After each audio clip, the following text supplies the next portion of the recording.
La méditation de ce 17 décembre est intitulée « La récompense inespérée ». Chacun, soit esclave, soit libre, recevra du Seigneur selon ce qu'il aura fait de bien. Éphésiens 6, 8.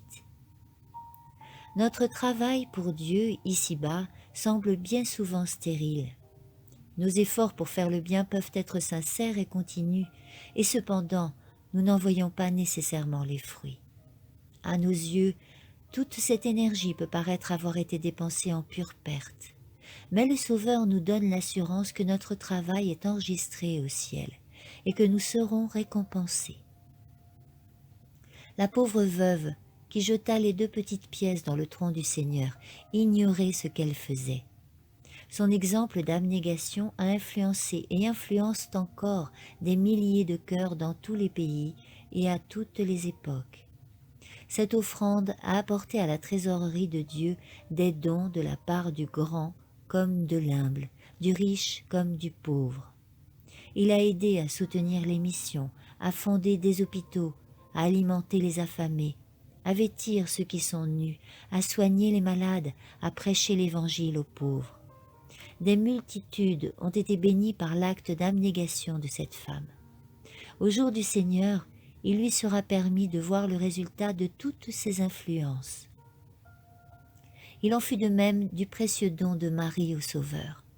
Combien se sont sentis inspirés à rendre un service d'amour au souvenir de ce vase d'albâtre brisé. Et comme elle se réjouira en contemplant tout cela. En vérité, je vous le dis, déclare le Christ, partout où l'Évangile sera prêché dans le monde entier, on racontera aussi, en mémoire de cette femme, ce qu'elle a fait. Plongeant son regard dans l'avenir, le Sauveur parlait de l'Évangile avec une certitude absolue.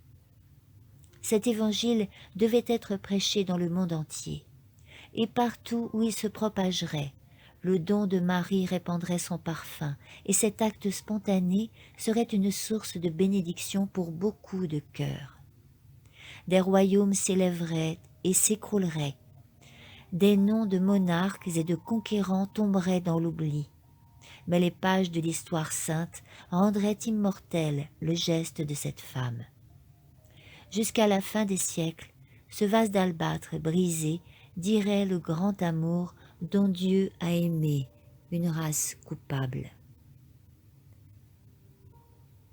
Amen.